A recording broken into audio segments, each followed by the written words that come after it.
नमस्कार, मैं महेश चंद्र आज एक महत्वपूर्ण टॉपिक के साथ। टॉपिक का नाम है शिशुपाल वध महाकाव्य। शिशुपाल वध महाकाव्य का प्रथम सर्ग में हम व्याख्या भाग देख रहे हैं, जिसमें हम श्लोकों की संदर्भ, प्रसंग और व्याख्या करना सीखेंगे। आइए देखते हैं। चयस्त्विषाम् इति अवधारितं पुरा ततः शरीर इति विभाविता कृतिं विभु विभक्ता अवयवं पुनः पुमानिति कर्माद अमुम नारत इति अबोधिष। क्या है बच्चों, आपको मालूम है शिशुपाल वध का प्रारंभ जो है आकाश मार्ग से उतरते हुए नारद मुनि से होता है। नारद मुनि को श्री कृष्ण भगवान आकाश मार्ग से उतरते हुए देखते हैं, तो आकाश मार्ग से जब नारद मुनि उतरते हैं उसी का इस श्लोक में वर्णन किया गया है। क्या है? चयत्विषाम् इति अवधारितं पुरा। तो पुरा माने पहले। जब श्री कृष्ण भगवान ने नारद को आते हुए देखा तो पहले, पुरा माने पहले, त्विषाम का मतलब है यहाँ तेज पुंज। चयत्विषाम् इति अवधारितं, त्विषाम का मतलब क्या बता? तेज पुंज। बस पुरा माने पहले। पहले जब पहली नजर में आकाश मार्ग से आते हुए जब नारद को देखा श्री कृष्ण भगवान ने, तो उनको तेज पुंज के समान देखा। अब इसको देख समझिएगा। पुरा माने पहले, त्विषाम का मतलब तेज पुंज, अवधारिताम मतलब समझा। तो सबसे पहले जब आकाश में कोई चीज बहुत दूर होती है, चाहे वो मानव हो या कुछ भी हो, तो सबसे पहले वो क्लियर नहीं दिखाई देगा।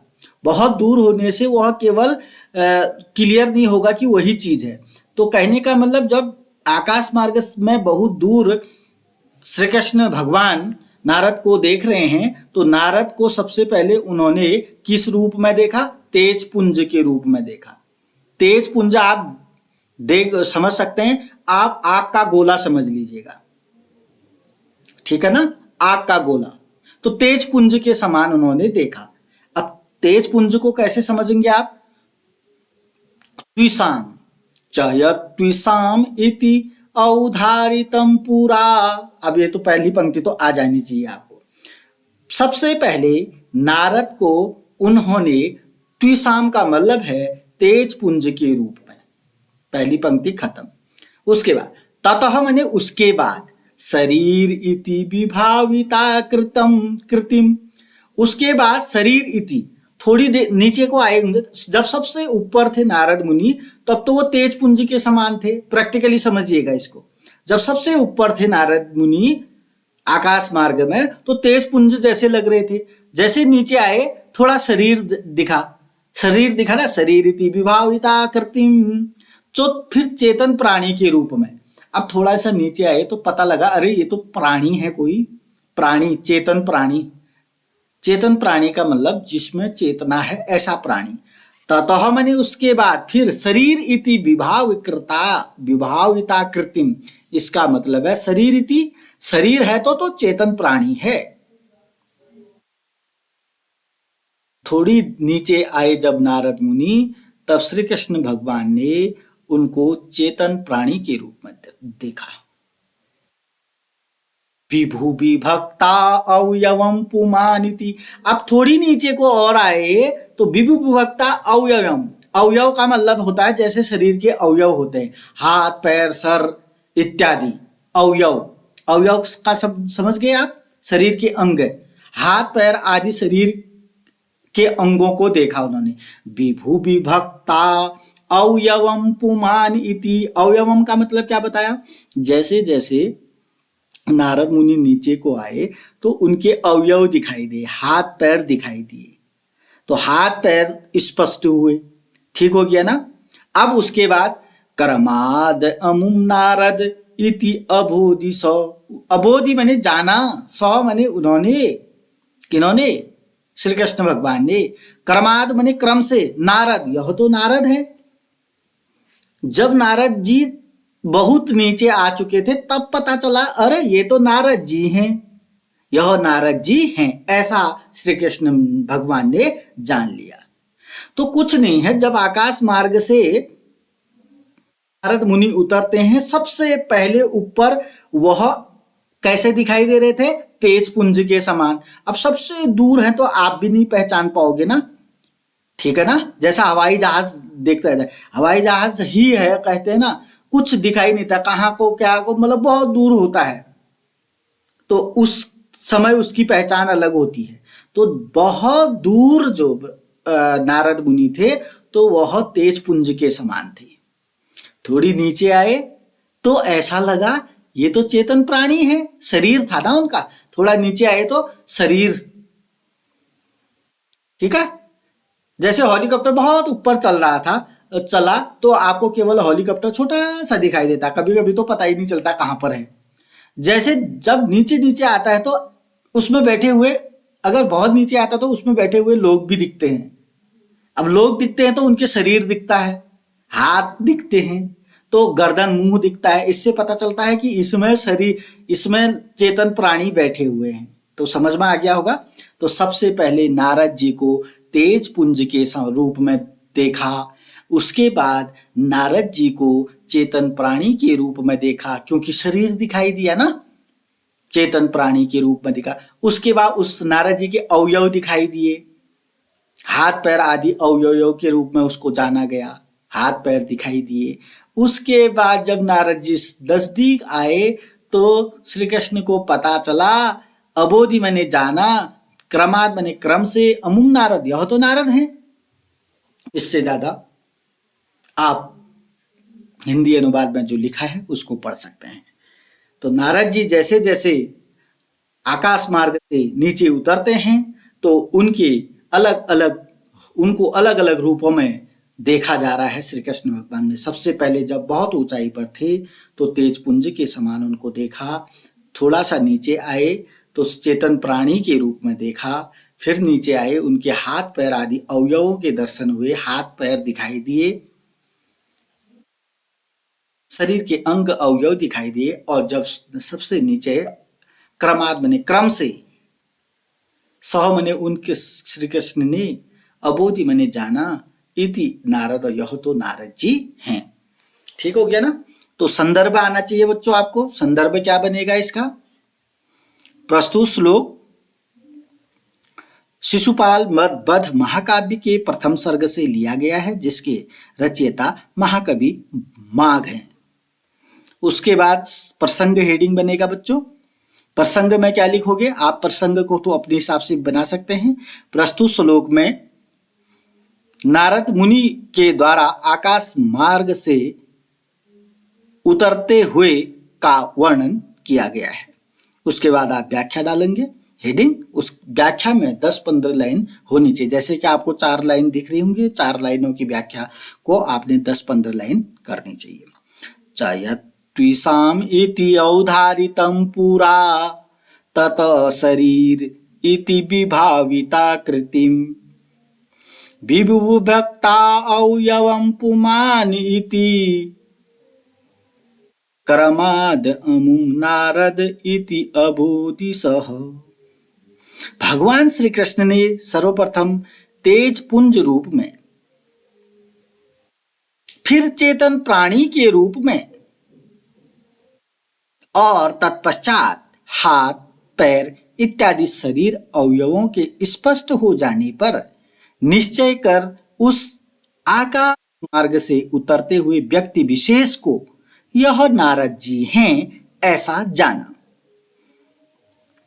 वैसे भी कोई चीज बहुत दूर होती है ना बच्चों, तो वह एक पुंज के समान ही दिखाई देगा आपको, पहचान नहीं सकते वो है क्या चीज, क्योंकि वह बहुत दूर है।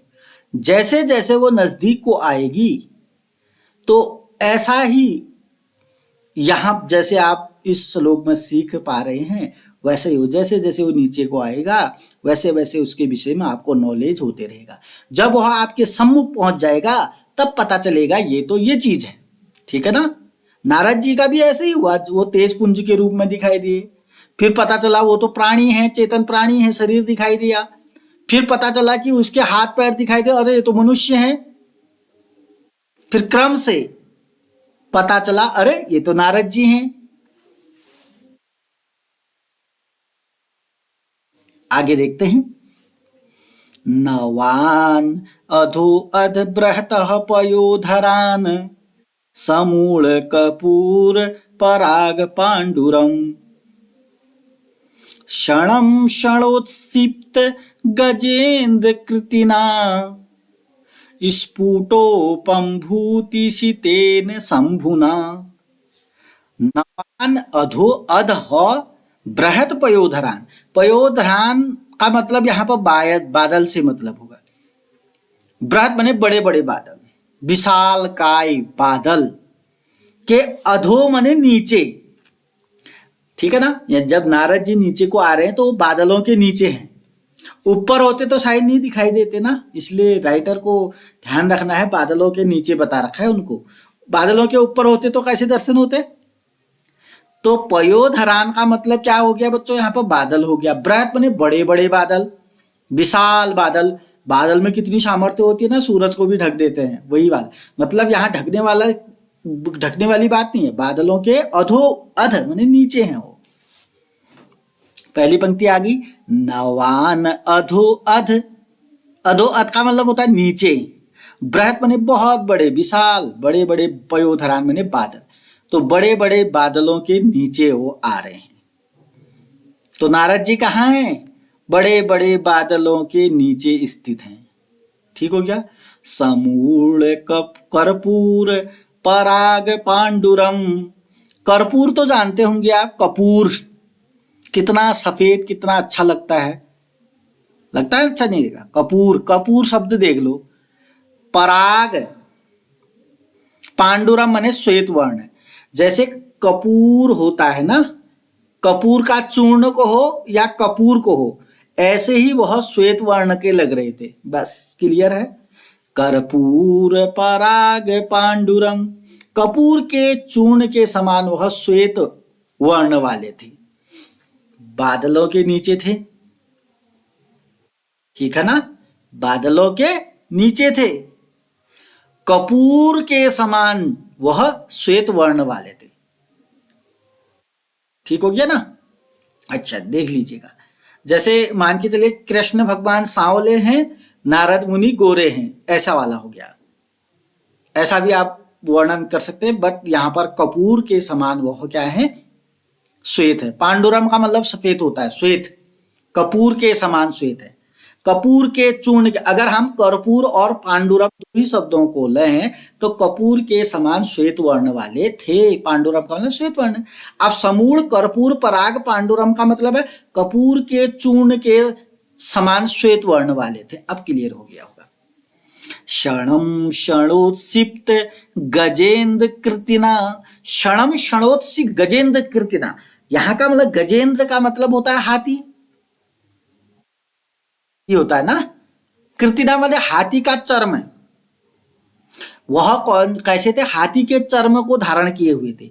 जैसे हाथी का चर्म बोलते हैं ना, जैसे आपने किसको, शिवजी को देखा होगा, बागंबर, बाघ की खाल होती है ना उनके, वो वाला धारण करते हैं। ऐसे ही ये गजेंद्र, गज की खाल, बस गज चर्म को धारण किए हुए हैं। बस क्षणम क्षणोत्सिप्त गजेंद्र कृतिना, बस गजेंद्र कृतिना, गज शब्द तो दिख रहा है आपको, गज चर्म को धारण किए हुए। ठीक हो गया। स्फुट उपमम भूति शीतेन शंभुना। शंभुना का अर्थ तो आप जानते हैं, शंभु किसको कहते हैं, शिवजी। भूतिम शीतेन, भूतिम शीतेन का मतलब जैसे होता ना भस्म लेपन से गौर वर्ण वाले। भूतिम का मतलब होता है, भूति का मतलब होता है भस्म, भस्म जानते हो ना, जो राख लगाए रहते हैं शिव जी भोले शंकर। तो भस्म लेपन से, भूति माने भस्म, सितेन माने लेपन से, गौर वर्ण वाले। अब जब भोले शंकर भस्म लगाते हैं तो वह गौर वर्ण वाले हो जाते हैं। वैसे ही भस्म का लेप किए हुए गौर वर्ण वाले शंकर के समान, शिव जी के समान मार्ग से आते हुए नारद जी को देखा। नारद जी बादलों के नीचे हैं, बड़े बड़े बादलों के नीचे हैं। नारद जी जो हैं कपूर के चूर्ण के समान श्वेत वर्ण वाले हैं। दो क्लियर होगी। नारद जी कैसे हैं? गज चर्म को धारण किए हुए हैं। ठीक हो गया, गज चर्म को धारण किए हुए हैं। और नारद जी कैसे लग रहे हैं? भस्म का लेप किए हुए, भस्म का लेप करके गौर वर्ण वाले शंभु के समान। ऐसे नारद जी को आकाश मार्ग से आते हुए श्री कृष्ण भगवान ने देखा। अब क्या दिक्कत है इसमें? नवान अधु अध ब्रहत पयोधरान समूल कर्पूर पराग पांडुरम क्षणम क्षणोत्सिप्त गजेन्द्र कृतिना स्फुटोपम्भूति शीतेन शंभुना। संदर्भ आपको आता है, इसका प्रसंग आपको बनाना है। उसके बाद व्याख्या जो हमने 4-5 लाइन लिखी है, इसको आपने व्याख्या अच्छी बनानी है, 10-15 लाइन लिखना है। तो नए जलपूर्ण होने से काले काले विशाल मेघों के नीचे स्थित, तो जैसे देखा ना, बादल जो होता है जलपूर्ण होते हैं, जल होता है ना उनमें, तो काले काले विशाल जो बादल हैं उनके नीचे हैं वो।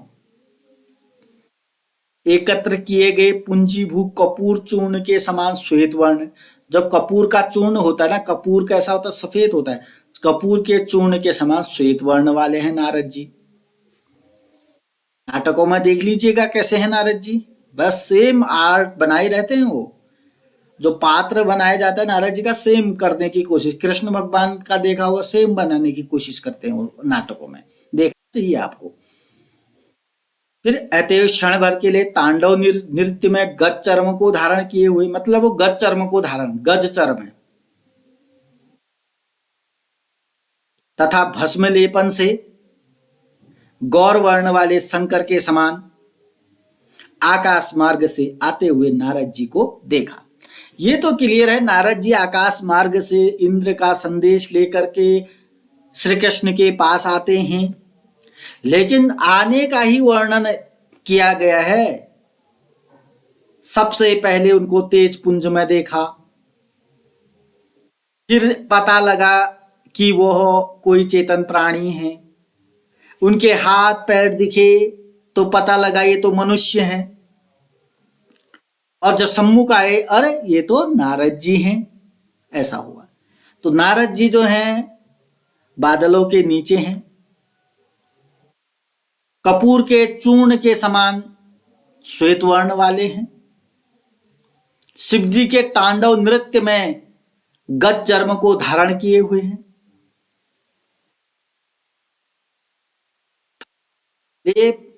भस्म लेपन से गौर वर्ण वाले शंकर के समान आकाश मार्ग से आते हुए नारद जी को देखा। यानी कि नारद जी शंकर के समान प्रतीत हो रहे हैं। अब शंकर जी भस्म का लेप करते हैं तो गौर वर्ण के हो जाते हैं, और नारद जी जो हैं कपूर के समान श्वेत वर्ण वाले हैं। इसलिए यहां पर शंभु शिवजी जो भस्म का लेप करके गौर वर्ण के हो जाते हैं, वैसे ही ये नारद जी हैं गौर वर्ण वाले हैं। ऐसे नारद जी को आकाश मार्ग से आते हुए किसने देखा? श्री कृष्ण भगवान ने देखा। तो अभी तक चैनल को सब्सक्राइब नहीं किया तो सब्सक्राइब करेंगे, वीडियो को लाइक करेंगे, कमेंट करेंगे और अपने दोस्तों के साथ शेयर करेंगे। अभी तक बहुत बच्चों को ये पता नहीं है कि ये पाठ्यक्रम कौन से कक्षा में लगा हुआ है। अगर आपको मालूम है कौन सी कक्षा में यह किताब शिशुपाल वध प्रथम सर्ग लगा हुआ है, तो जरूर व्यक्तिगत रूप में उस बच्चे को जरूर शेयर करिएगा, ताकि उसको पता चल सके कि ये उनके पाठ्यक्रम में है और उसके लिए महत्वपूर्ण है। एक बार बता देता हूं आपको, यह जो शिशुपाल वध महाकाव्य प्रथम सर्ग है, बीए चतुर्थ सेमेस्टर संस्कृत के छात्र छात्राओं के पाठ्यक्रम में लगा हुआ है। तो कमेंट में आप लिखेंगे प्रस्तुत जो श्लोक है इसका संदर्भ। चौथे श्लोक का संदर्भ लिखेंगे कमेंट बॉक्स में, और तीसरे श्लोक का प्रसंग लिखेंगे। मैं कमेंट बॉक्स में जरूर देखूंगा कि आप किस तरीके का संदर्भ लिखते हैं और किस तरीके का प्रसंग लिखते हैं। आपको लिखना चाहिए, जब लिखोगे तो कमियां भी नजर आएंगी और आप सीखोगे। तो चौथे का आपको संदर्भ लिखना है, तीसरे श्लोक का आपको प्रसंग लिखना है। अगले वीडियो में अगले श्लोकों के साथ आपके सम्मुख उपस्थित रहूंगा। तब तक के लिए नमस्कार, धन्यवाद।